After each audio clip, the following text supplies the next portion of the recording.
Tanggapin mo ang hinanakit. Naging manhid man itong dibdib. Hindi tayo dapat paapi.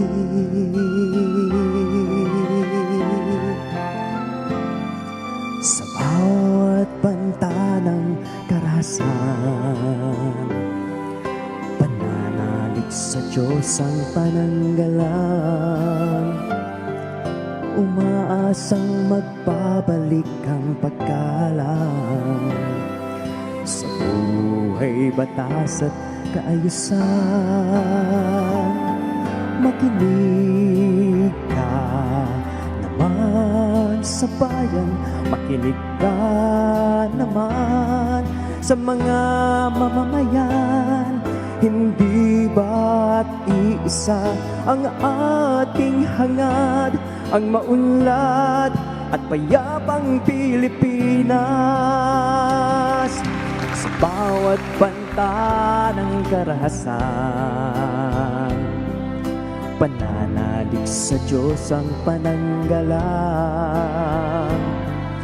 Umaasang magbabalik ang paggalang sa buhay, batas at kaayusan.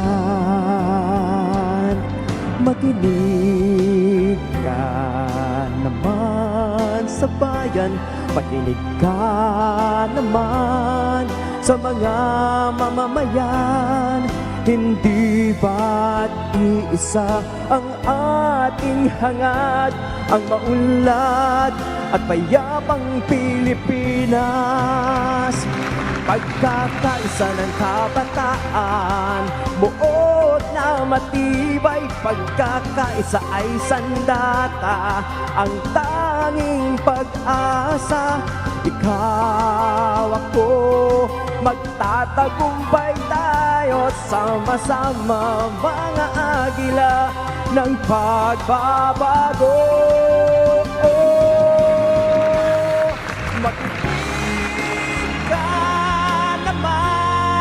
Sa bayan, makinig ka naman sa mga mamamayan. Hindi ba't iisa ang ating hangad, ang maunlad at payapang Pilipinas? Ang maunlad at payapang Pilipinas.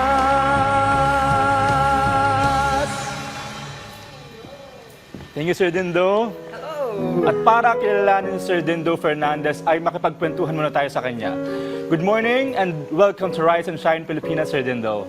Unang-una, Sir... Yeah, good morning too. Unang-una, Sir, paano mo sinimulan yung iyong career sa mundo ng musika at anong naging inspirasyon mo dito? Well, bata pa lang kasi ko, alam ko na parang I have this voice na sabi ko, gusto ko yung voice ko na to is magamit ko para sa mas nakararaming tao.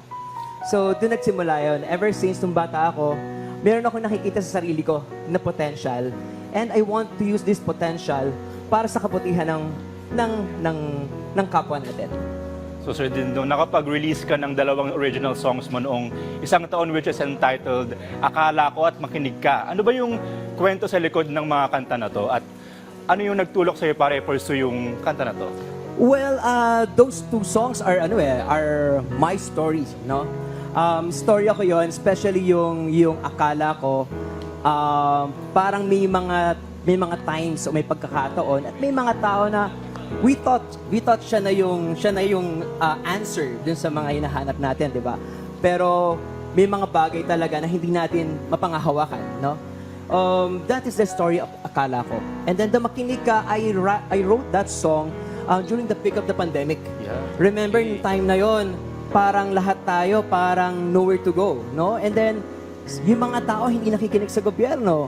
And then meron din tayong mga officials sa parang hindi naka-align sa directions natin ng Pilipinas. So doon ko nasulat yung kanta na Makinig Ka. Sabi ko, I need to write this song and inspire people.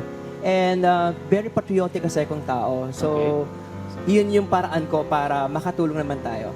At sir, nabalitaan namin na wala ka talagang formal music training at pagsali lamang ng church choir ang nakatulong sa iyo. So tingin mo ano yung naging papel ng church choir sa iyong buhay at pagiging isang magaling na singer? Naku, malaki.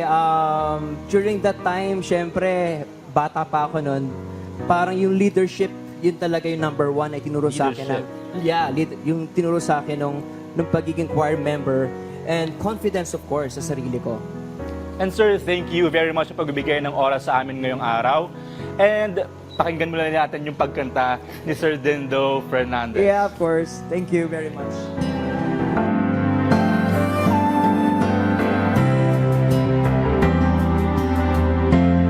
Sa bayan, makinig ka naman sa mga mamamayan. Hindi ba't iisa ang ating hangad, ang maunlad at payapang Pilipinas. Sa bawat banta ng karahasan, pananalig sa Diyos ang pananggalang. Umaasang magbabalik ang paggalang sa buhay, batas at kaayusan. Makinig ka naman sa bayan, makinig ka naman sa mga mamamayan. Hindi ba't iisa ang ating hangad, ang maunlad at payapang Pilipinas. Pagkakaisa ng